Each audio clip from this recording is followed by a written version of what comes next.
Have you ever wondered, when a bargain sounds too good to be true, what's really hiding behind it? 100 acres of land, complete with a weathered wooden fence, a main house, a water well, and even some half-standing barns, all sold for exactly $1. Sounds like a joke, doesn't it?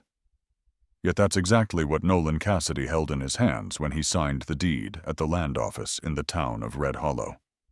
He'd spent 5 long years scraping every penny from back-breaking jobs, dreaming of the day he'd own a place he could finally call his own. And today, it seemed like that dream had come true. But tell me, do you really believe a spread that size could be worth no more than a cup of coffee? Nolan didn't. Even though the seller Boone Carter had smirked and sworn place has been empty for years, nobody left in it. Something in Nolan's gut twisted. A price that low was hiding something that no line of legal writing could explain away. The trail to the ranch stretched out beneath the merciless western sundust, curling up with every hoofbeat of his horse. When Nolan finally stopped by the gray sagging fence where the gate groaned like an old man's bones, he drew a deep breath. The air smelled of burned grass and desert wind, not the smell of a home, but of secrets buried too long. The house loomed in the distance, a block of dark, weather-beaten timber, standing as still as a grave marker. Windows stared out like hollow sockets, the roof sagging in defeat. $1 for this corpse of a house, Nolan muttered to himself, trying to swallow the urge to turn back. But what about you? Would you have the courage to step into a house the whole town swore was cursed and forgotten? 3 hours later, with the sun dipping westward, Nolan set his hand against the heavy front door. The hinges screamed, as if warning him away when he pushed it open. The air inside was thick dust rot, and time itself pressing down. He expected silence, the kind that fills an abandoned place. But instead, something else reached his ears. Footsteps, soft, careful, measured, coming from upstairs. Someone was up there moving, like they hoped not to be heard, but not careful enough. Nolan froze, his hand locked tight around the cold brass knob. His pulse hammered. Wasn't this place supposed to be empty? Carter had sworn to it. So who in God's name was inside? Now let me ask you, if you were Nolan, what would you do? Walk away, or reach for your knife, your gun, and climb the stairs to face whatever waited. Nolan forced a breath and stepped farther into the gloom, eyes scanning the parlor. The curtains torn and yellowed shifted with a draft. On the table sat a lantern, its glass wiped clean, the brass polished. In the corner, a pair of small shoes rested neatly together. These weren't the marks of a drifter passing through. Someone was living here. The footsteps stopped. Then, as though a play had reached its cue, a figure appeared at the head of the staircase. A young woman. Dark hair spilling over her shoulders, a plain cotton dress worn thin with years. She didn't flinch. She didn't scream. Instead, she looked down on him with the strangest expression. Not fear, but something that looked more like resignation. "You must be the new owner," she said, her voice calm, almost steady. "I'm Iris Quaid. I've been taking care of this place for the past 3 years." Simple words, but they dropped like stones into Nolan's chest. Taking care of it. For why hadn't Carter mentioned a soul living here? And why, out of all the places on this wide frontier, was a woman living alone in a house everyone else abandoned? Standing there at the top of the stairs, Iris looked less like a trespasser and more like a ghost tied to the bones of the ranch. Yet her eyes, dark-burdened, but strong in a quiet way, stirred something familiar in Nolan. It reminded him of his mother during the leanest winters, carrying strength she couldn't afford to show. And for the first time since he bought the ranch, Nolan realized something unsettling. Maybe that single dollar hadn't bought him land at all. Maybe it had bought him into a story much older, a secret much deeper, and a connection he never asked for. So what do you think? Should Nolan trust this mysterious girl? Or should he walk away? Leave her behind and spend the rest of his life wondering what horror or what destiny he might have unleashed the moment he stepped across that threshold? Nolan Cassidy stood silent in the dust-thickened house, his eyes fixed on the slender figure of Iris at the foot of the stairs. Her presence was startling enough, but her calm, measured words unsettled him even more.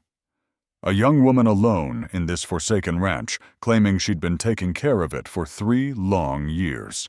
Why, as she descended, the fading light revealed more of her face, skin-lined by exhaustion, eyes dark but steady, as though she'd long since made peace with the shadows that tried to swallow her. She didn't look like a trespasser, nor like a wanderer passing through. She looked like a survivor, someone who'd lost nearly everything and clung fiercely to whatever scraps remained. Nolan's voice broke the heavy silence, edged with suspicion, but softened by concern he hardly recognized in himself 3 years. "Just you here alone?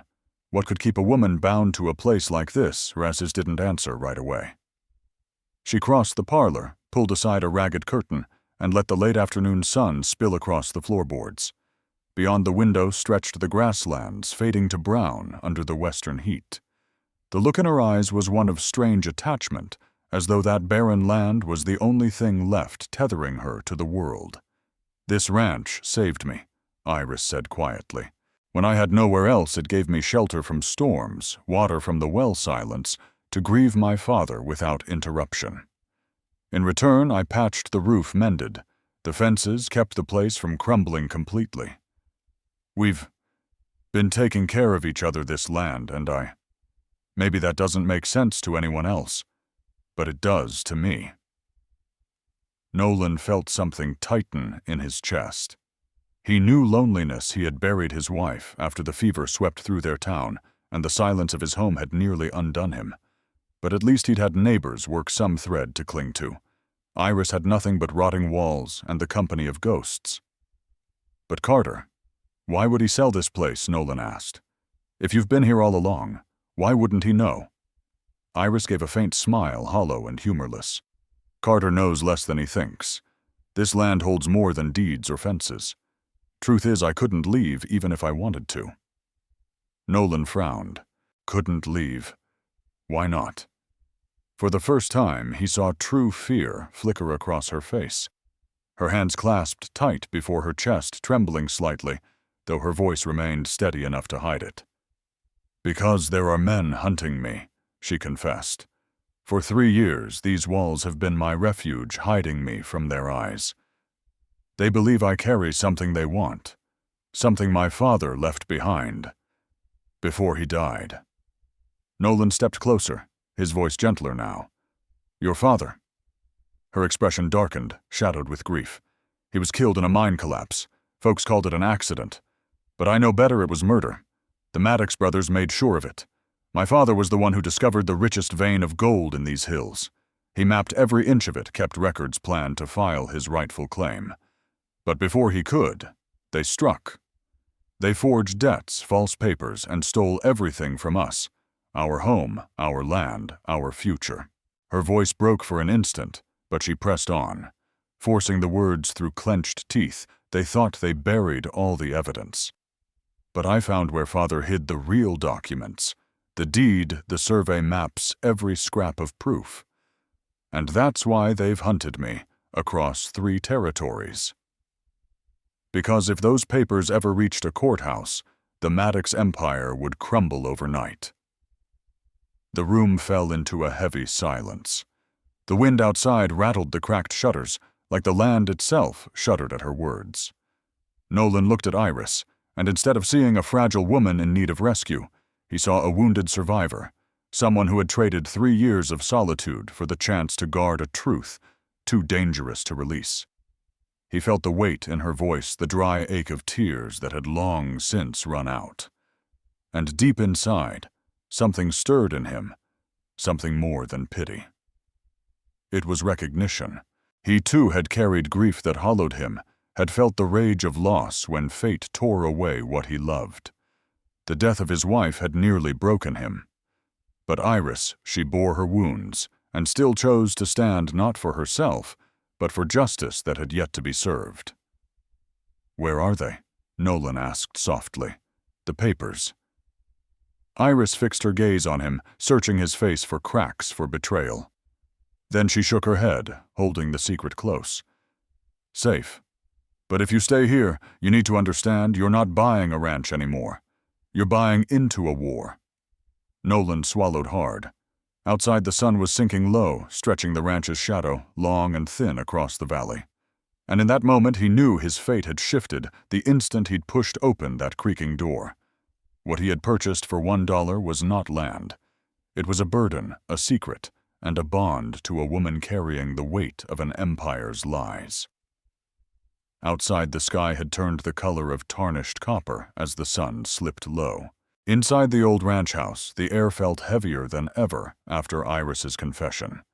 Nolan was still trying to take in the truth of her father's murder, the stolen claim, and the documents that could bring down the Maddox empire when a distant sound cut through the silence.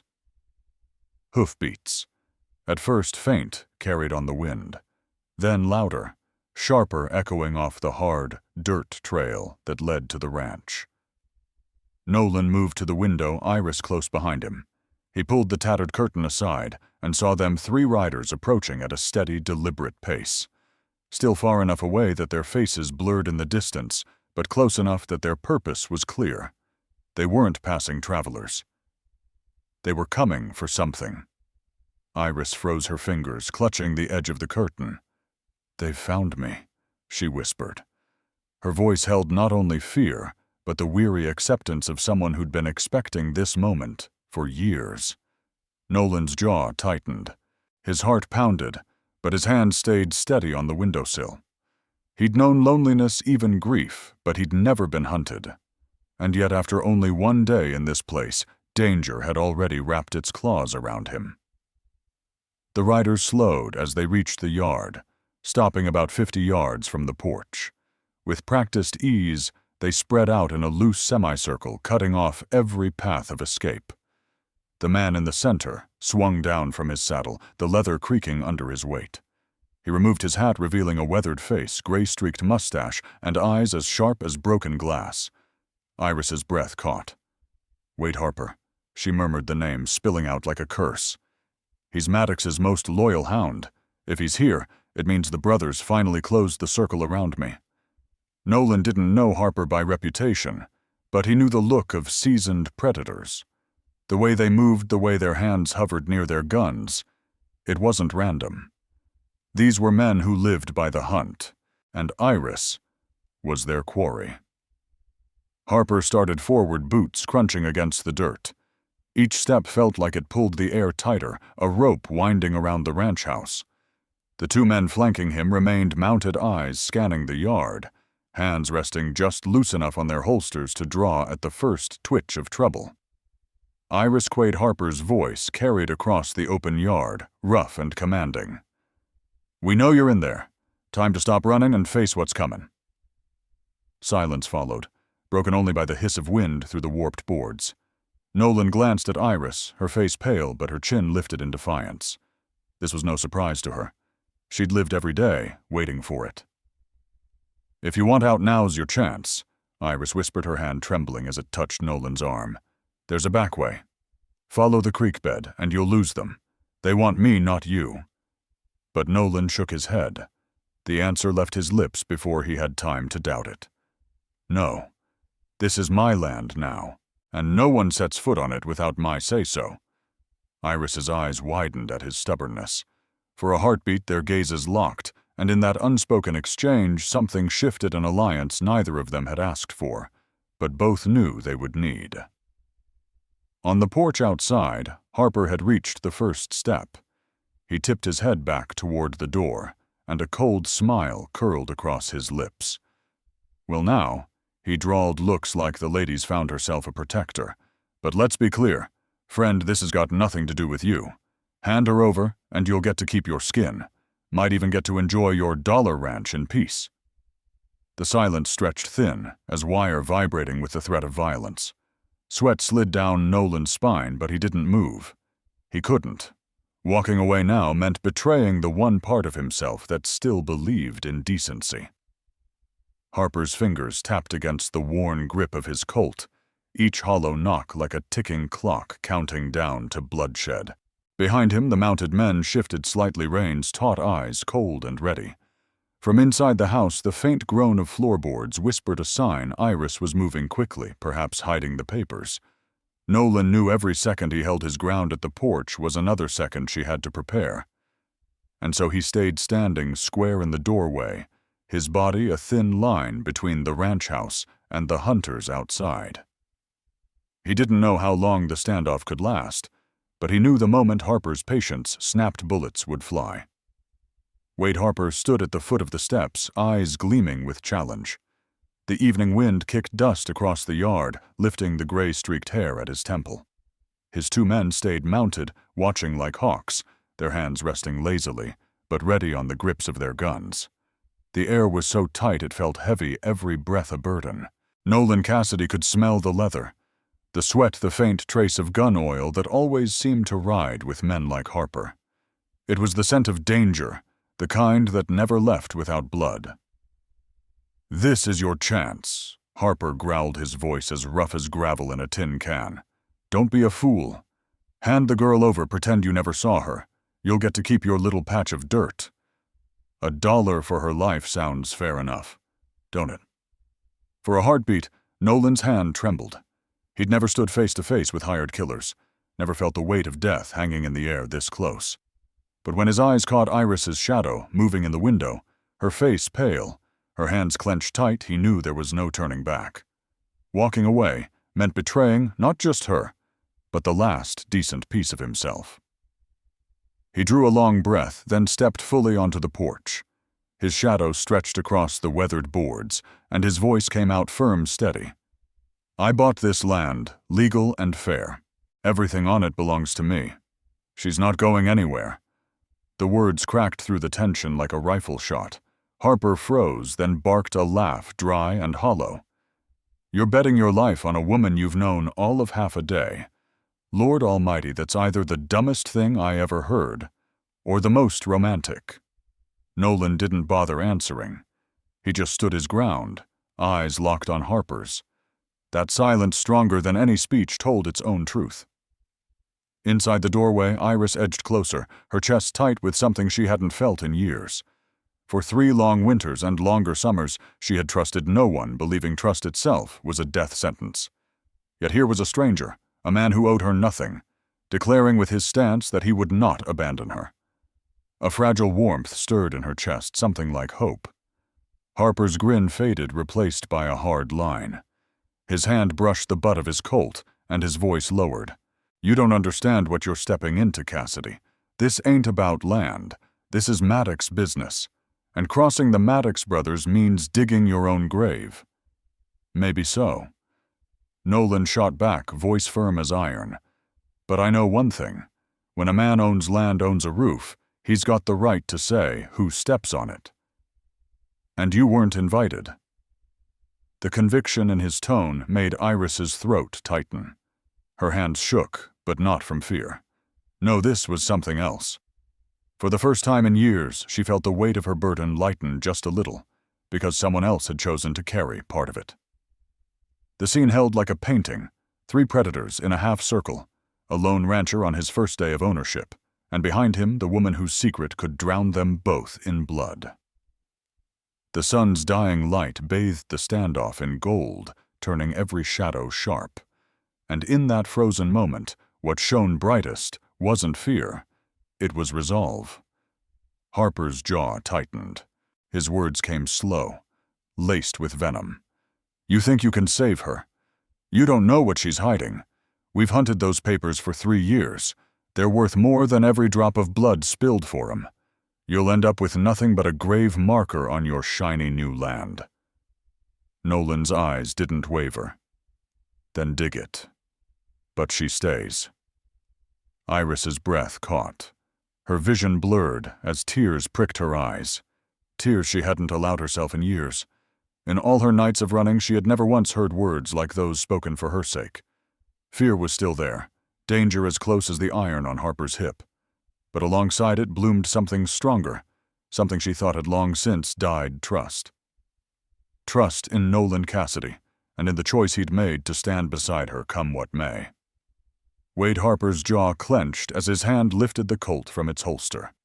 That half-smile curling across his lips carried no warmth, only menace. The evening wind drove grit across the yard, stinging the skin, whispering of violence yet to come. "You've got guts," Cassidy Harper rasped, voice low and steady. "But guts don't stop a bullet when the barrel's pressed to your head." In a flash, his gun was out quicker than Nolan's eyes could follow. The cold steel muzzle leveled inches from Nolan's forehead. One squeeze of the trigger, and everything, the ranch, the dream of land, the fragile trust he'd just sworn to, would be gone in a heartbeat. Nolan stood frozen, the deadly chill of the gun so close he could almost feel it.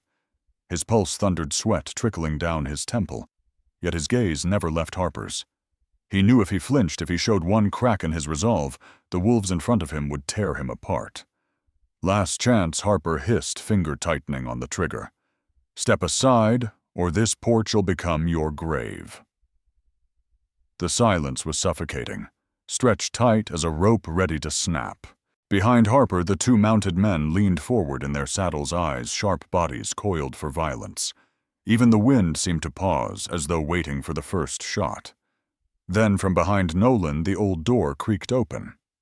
Iris stepped onto the porch, slim, steady, wearing worn riding clothes instead of her simple dress. A small pack hung at her shoulder. Her face was pale, but her eyes glowed with a terrible resolve. "That's enough," she said, her voice firm and clear. Harper's grin spread victory, flashing in his eyes. "Well, well." The bird finally left its nest. She moved to Nolan's side, laying a trembling hand on his arm. Her words carried both gentleness and steel. "This isn't your fight. Let me go with him. It's the only way you'll live." Nolan turned toward her, eyes blazing with protest, but Iris shook her head quickly. "You've done more than anyone had a right to expect. If you fall today, everything my father died for dies with you. Please, let me take this burden." Her voice pierced Nolan's chest like a blade. There was no fear in her eyes, only resignation, the look of someone long accustomed to sacrificing themselves for others. Harper lowered his pistol, slightly smug satisfaction on his face. "See, even she understands how this game works. Come down here, Iris, and we'll settle things. Nice and civilized." Iris squeezed Nolan's arm one last time, her whisper meant only for him. "Thank you." Then she stepped toward the stairs. Nolan's heart pounded with every step she took. Each one sounded like a hammer striking an anvil, echoing inside his skull. He wanted to grab her, to shout, to refuse, but the barrel of Harper's gun still hovered like a vulture above them, and he knew one wrong move meant both their deaths. Harper backed down the steps, motioning to one of his men. "Be ready to tie her up." Iris glanced back once before stepping down, her eyes locking with Nolan's. In that gaze lay everything she couldn't say aloud: gratitude, apology, and the fragile thread of trust that somehow bound them together. The sky had darkened to deep bronze shadows stretching long across the yard. From the tall grass beyond came the drone of insects, a grim chorus rising as though the land itself braced for blood. Nolan's fists clenched so tight his knuckles whitened. Helplessness pressed on him like a stone slab, yet beneath it something else burned hotter with every heartbeat, a spark of defiance, a fire that refused to let Iris walk into Harper's hands without a fight. The standoff teetered on the edge, so taut a whisper could break it. Everyone there knew the smallest spark would turn the dusty yard into a killing ground. And the spark was coming. From the east came the thunder of fresh hoofbeats, pounding hard and urgent like war drums rolling across the barren land. Everyone turned their heads. Harper twisted sharply, his hand clenching his revolver. Nolan squinted through the rising dust that curled off the trail. 5 riders broke from the horizon, their horses driven fast foam at the bit. The setting sun caught on a silver badge pinned to the chest of the lead rider, flashing like a promise. Iris gasped, breath trembling. "It's Sheriff Bennett." Her voice quivered, but for the first time in years it carried hope, not fear. A curse hissed from Harper's lips. His face paled beneath the dust. Damn it. Who sent word to him? The lawmen fanned out in a half-circle facing Harper and his men, with the cool precision of soldiers who had done this many times before. When the dust settled, Bennett's voice cracked across the yard like a rifle shot. Wade Harper, drop your weapon. You and the Maddox brothers are wanted for murder and theft. We've got a witness. The words hit harder than any bullet. Iris's heart leapt. 3 years of running, of hiding, of carrying her father's secret in silence, suddenly here was truth shouted in the open. Tears filled her eyes, not from sorrow this time, but from the long-awaited taste of freedom. Harper's eyes darted, searching for ground to stand on. His 2 men shifted uneasily in their saddles, no longer so sure, glancing from their leader to the loaded rifles of the sheriff's deputies. For the first time, Nolan felt the tide turning. What witness Harper roared, trying to claw back control. Sheriff Bennett spurred his horse forward, the animal rearing with a sharp cry. Old Pete Harden. He saw you and the Maddox boys tampering with the beams in Thomas Quaid's mine. Saw you laughing when the earth came down on him, and Pete signed his name to the statement. Iris's hands flew to her mouth. Her knees nearly gave. Someone saw. And now they've spoken. She could hardly believe it. For years she had lived with the weight of being the only soul who knew her father was murdered. To hear someone else say it out loud, undeniable, was like stepping out of a nightmare into dawn. Harper's hand tightened on his gun, but Nolan saw it tremble. The cracks were showing. The Maddox brothers won't save you this time, Bennett barked. Drop it, Harper. It's over. Iris turned to Nolan, then her eyes shimmering with tears. She saw the steadiness in his shoulders, the calm in his face as he stood beside her. Relief flooded her chest, warm and overwhelming. For the first time since the night she lost her father, she wasn't alone. Nolan gave her the faintest nod, a silent message. It's done. You don't have to run anymore. The yard felt transformed. A moment ago it had been a cage with death pressing in from every side. Now it brimmed with light, with hope. The heavy dusk air carried not just the drone of insects, but something new, like a hymn of victory sung by the land itself. Harper's men began to falter. One exhaled sharply, dropped his reins, and backed his horse away. The other hesitated, then let his hand slide off the grip of his revolver. "Don't you dare!" Harper shouted, his voice cracking the edges frayed with panic. "Don't you turn on me!" But it was no use. Betrayal hung in the air. Harper the Predator now stood alone. Sheriff Bennett urged his horse closer, his voice booming with finality. "Wade Harper, you're under arrest for the murder of Thomas Quaid and plenty more besides. Put down that gun before I put you down myself." Iris broke, then sobs shaking her shoulders. For 3 endless years she had carried fear, guilt, and grief in silence. Now justice had a face, a name, and a badge. Her father's death was no longer hidden in darkness. Nolan looked at her and felt his own breath ease out like a man finally setting down a heavy load. Relief wasn't laughter, wasn't cheering. It was a long exhale, the stone lifted off the chest. Harper still clung to his pistol, but everyone knew the fight was gone. The tide had shifted. The dust, the dying sun, the wide circle of lawmen, it all carried a single truth. His reign of fear was over. And through the relief that swept the yard, Nolan and Iris stood side by side, their hearts lightened for the first time. Danger lingered, but hope had finally stepped through the door. The yard had gone silent, save for the wind hissing through the dry grass.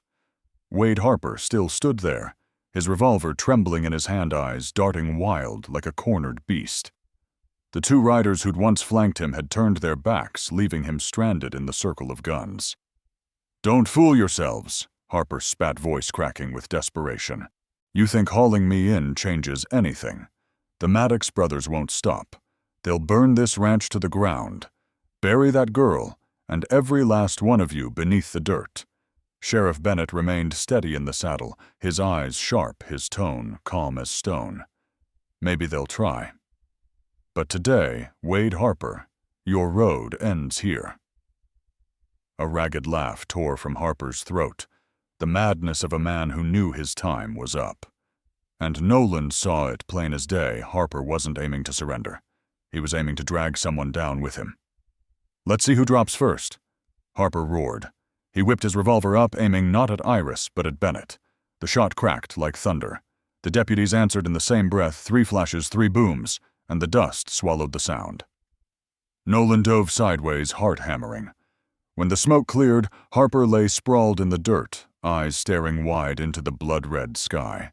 His gun slipped from his hand useless, and the silence that followed was no longer tense. It was final. Iris stepped off the porch, her face pale, but her eyes shining with something new. Not fear, not despair. Hope. Bennett dismounted, boots crunching against the ground, as he strode to the body, checked the pulse, and straightened. "He's done." His gaze softened as he turned to Iris. "Miss Quaid, it's time. Justice doesn't stop here.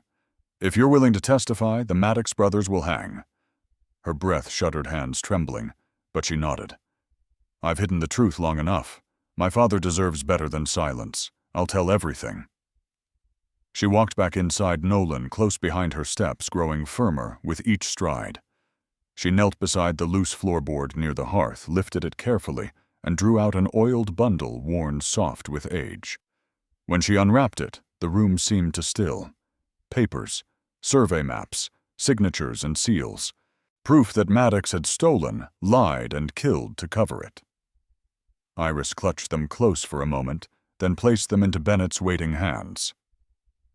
"These are my father's last legacy," she said, her voice shaking but proud. "Use them to finish what he started." Bennett accepted them with a firm nod, his weathered face set with conviction. "You have my word. With these papers and a witness, the Maddox brothers' reign ends. Justice will have its day." Nolan watched Iris as she stood taller than he'd ever seen her. Tears still traced her cheeks, but her eyes gleamed with something fierce, something alive. For the first time in years, she wasn't bowed by fear, she carried hope like a banner. Outside, the sun dipped low, painting the sky in shades of fire and violet. But instead of marking an ending, the dusk felt like a beginning.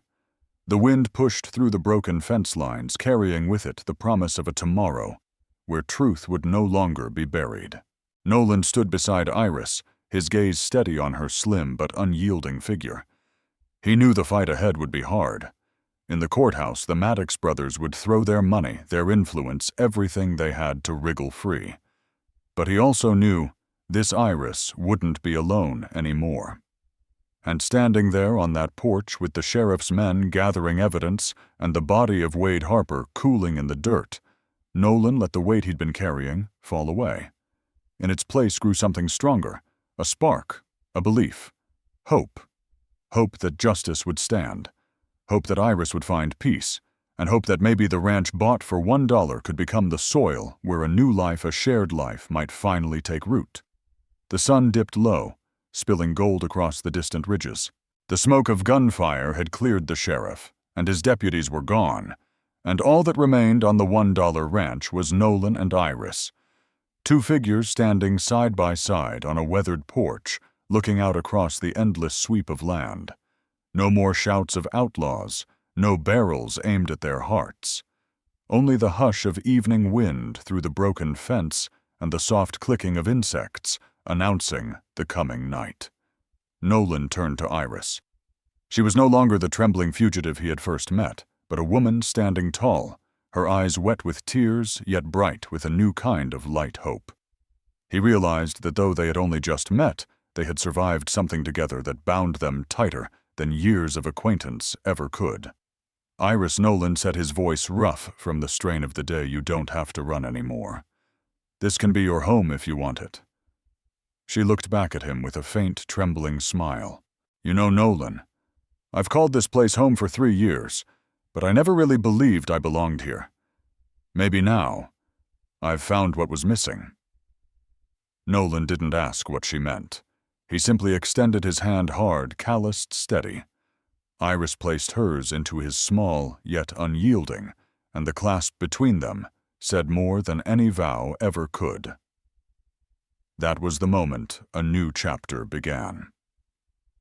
The next morning, sunlight spilled wide over the fields. Nolan rose with the habits of a working man, but this time he wasn't alone. In the kitchen, Iris tended the stove, the smell of coffee filling the cabin. Simple, ordinary, but to Nolan it was the fragrance of a true beginning. Together they walked the perimeter of the ranch. Nolan pointed to the sagging posts. "We'll need fresh lumber. I can cut from the north woods." Iris nodded, her smile soft, but sure. "And I'll see to the well plant some corn. My father always said corn is the first crop when you're building a home." The word home lingered in Nolan's chest, warming him like the sun. He had never thought he'd be given a second chance to build a family. Yet here on this $1 ranch that chance was taking shape. Day after day, the work piled up. They rebuilt the barn, cleared the dust from the stables, patched the roof. The scars of the past slowly gave way beneath the rhythm of hammer and saw, and the quiet laughter that began to slip into their evenings. Some afternoons, after hours of toil, they'd sit on the porch together watching the sun sink low. Nolan told stories of years spent laboring for wages, every coin saved in the dream of owning land.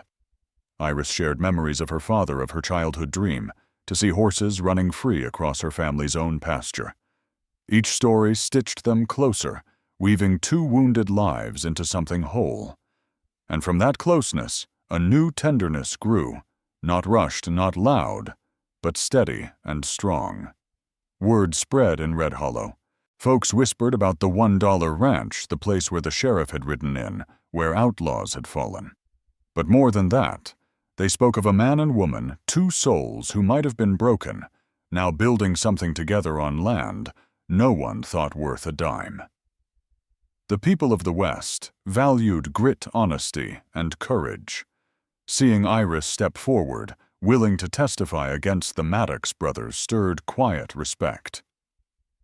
Soon neighbors began to lend support, a sack of seed, a stack of lumber, a hand with mending fence. Bit by bit, the community leaned in. For out here in the wide American frontier, no one truly stood alone.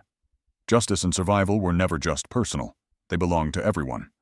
Nolan and Iris were proof that even in the harshest land, hope could take root. One night by the firelight, Iris's voice broke the quiet. "Nolan, do you think we could make this into more than just a ranch? A family may be a place where children could run, and people would look after one another." Nolan met her gaze. In her eyes he saw not just longing, but faith. A belief that such a dream was possible even after all she had endured. He smiled, nodded. "Not only could we, I reckon we will." Friends, if you've followed this story, you can feel it too. That warmth rising from a battered old homestead turned into a cradle of hope. A patch of land worth only $1 transformed into the foundation for a life built on trust, courage, and love. Don't you believe Nolan and Iris deserve this chance at happiness? And what do you think, should they remain only partners in work? Or is it time they let their hearts take that next step toward building a family together? If you believe in justice, if you believe love can bloom even in the harshest soil, then keep standing behind their story. Send them your blessings, your encouragement, and carry their journey with you. Because in the end, their fight is not just theirs, it's a reflection of the American spirit. Itself, rebirth, justice, and love rising from dust into something everlasting.